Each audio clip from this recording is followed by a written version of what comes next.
Okay, cool. What's happening,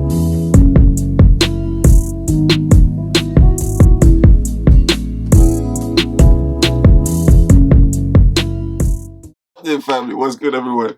What's happening, man? What's popping? My name is Unique Creation, and welcome to another episode of Unique Sessions. Can you imagine? Man's getting harassed about his facial hair, I don't even have much of it.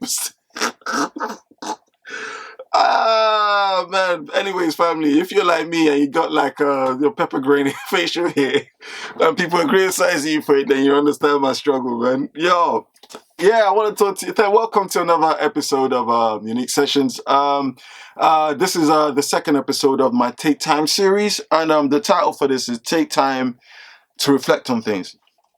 Take time to reflect on things. As you know, I really try my best to dissect different things because I feel like even though different words could be in alignment similar to certain things, they're different because they have their own characteristic. So I wanted to talk about taking time to reflect on things. And before I carry on, I'll just read out the definition, because my previous episode, which was Take Time to Understand Yourself, I really had to look at the word reflect. What does it mean to reflect? And I guess it's just going deeper into it. So the definition I found was the activity of thinking about your own feelings and behavior and the reasons that may lie behind it. I'll read that again. The definition of reflecting is, well, there's different definitions, but in this case, the activity of thinking about your own feelings and behaviors and the reason that may lie behind them.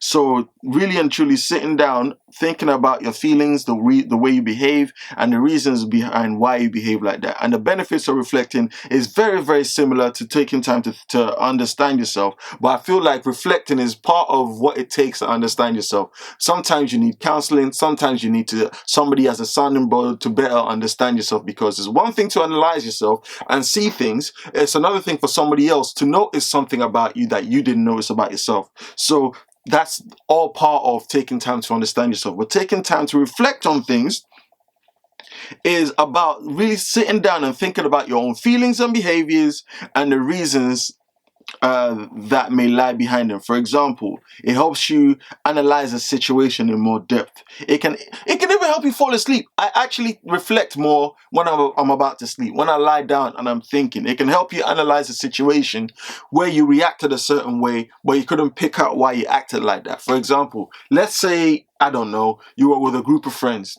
Everyone's joking. Everyone's having a bit of banter. Ha ha ha ha ha. That's funny. Ha ha ha ha ha. You have a beanhead. Ha ha ha ha ha. Your head is huge. Ha ha ha ha ha. Your chin looks like a bicycle seat. You know how it is with friends and just bantering. But everything is fun and games, so it may just be water over duck's back. And then one friend says something that triggers you off and you get defensive. And it makes it worse when everybody's laughing. Oh, that's what it looks. But for you, it's just touched the nerve. And you didn't even realize it. It was a knee-jerk reaction. So immediately you get defensive. Like, what do you mean? Why are you doing that? And then it may even get out of hand. And then everybody's lost. Like, yo, we were all joking. Like, we were all in the line of fire. Why are you reacting? And like, sometimes it's not good to be that friend that's always, overreacting and getting worked up about everything. And in the moment, in the situation, you may not be able to analyze yourself, especially if your emotions are worked up, you're acting them all out, so you're behaving negatively, you're behaving differently. So you can't really think and reflect at that time.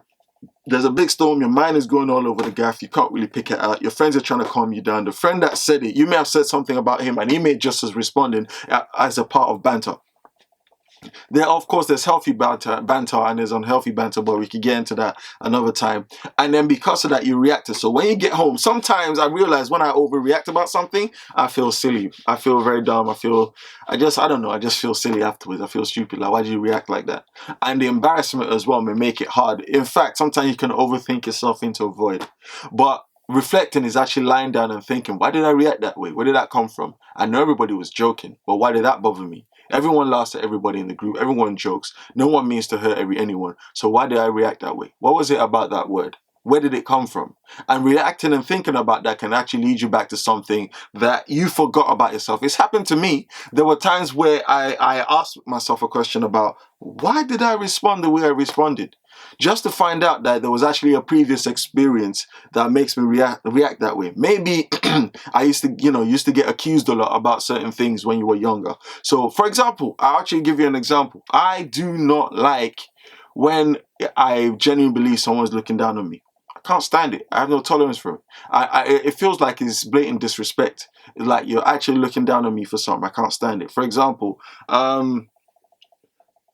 no one can question me about my work rate. I don't care who you are. I don't care where you're from. No one can question me about my work rate. It's something that I'm actually very sensitive about. I know that I work bloody hard to get things done. I put a lot of time into it. Long days and short nights. It's not always a good thing, but I know for a fact why I'm doing it. So if I'm putting a lot of time and effort into something, this is actually a big thing for me. If I'm putting a lot of time and effort into something, I'm trying to get something done. I'm trying to get somewhere. And if someone comes out of nowhere and accuses me of being lazy or not putting my effort into it, it just touches a red button. I can't stand it. Like, who are you? How dare you? You don't know what I do in my private life. How dare you come and run your big mouth like I asked for your opinion? Like, for me, that's a big thing for me. So it's like I really had to ask myself, why am I so irritated about working out? If somebody thinks I'm lazy, that's their opinion. If someone thinks I'm not putting enough time into it, if somebody thinks I'm not serious, that's their opinion. But why does it bother me so much? And I remember lying down and thinking about it, it's like, why is this such a thing? As in, it could stick with me all day, literally all day, even after I've left the person. I'll just be, I don't know, I'd be irritated, like, how this person, how dare you, who do you think you are? Just come, you know what I'm saying? I get really, really worked up. And I really had to think about it. Why is that such a big thing to me? Why is that such a big thing? And I was actually listening to my pastor that helped me. He said he feels very guilty. He never feels fully comfortable about sitting still because there's this nag at the back of his mind that he's been lazy by just relaxing or sitting still. It's a self, I don't know, it's a thought in his head that comes up, you're lazy. So he doesn't like sitting still. He likes doing things, not just pointlessly, but working towards a goal. And it really helped me think. The reason why I didn't like that issue is because, truth be told, there was a time when I was lazy. I mean, I was raised in a strict family anyway, so I did things when I was told to do things, but I procrastinated a lot. I sat around a lot. I just let time fly by. So because of that, I remember I used to feel a lot of regret about the years I wasted. Like, the years I wasted where I could have done something. I used to think you'd be much closer to where you're supposed to be if you took your earlier years seriously, your previous time seriously. Because there were years that went by, I was living in video games. I was living in just doing stuff, man. I was just, to be honest, not doing much. I'd be sitting down, totally mindless in front of a TV, binge watching stuff I didn't even care about just because it took my attention. And when I really started trying to get somewhere and build something, I used to feel a lot of regret about the time I wasted, where I used to think I'm running now like a headless chicken. If only I took certain times seriously. If only I did certain things at certain times. And I used to get frustrated at my younger self, thinking, you really should have taken those years seriously. You wasted it doing nothing. Those things you watched, those things you did playing games didn't benefit you. It felt good doing it, but I didn't get anything from it. Not really, not much. So I used to get annoyed at myself for it. So when people used to accuse me of wasting my time, I just used to hit that red button, man. It used to boil me up. So that was from reflection, taking time to reflect and think back and analyze it. And it also helps when you listen to people too. I think I talked about this as well. So just trying to talk about the importance of reflecting, analyzing things, thinking about why certain things get to you is very important. It really helps you, one, become very aware of your red buttons. And believe it or not, I don't know if you've never ever noticed this, but once you're able to pick out something about yourself, it can actually help you put on like a fail-safe device on it. Where if somebody says something that irritates you, you immediately can become conscious of it. He said something, I don't like it, but I don't have to respond to this. And even though it may sound like a small thing, there are some people who really have some big red buttons that it can be self-destructive. Imagine being annoyed from somebody's comment. That person's gone laughing, joking, busting joke and lying down and enjoying their life. But you have taken on the accusation and it's messed up your whole day. You can't think straight. You can't get tasks done. You're trying to do something.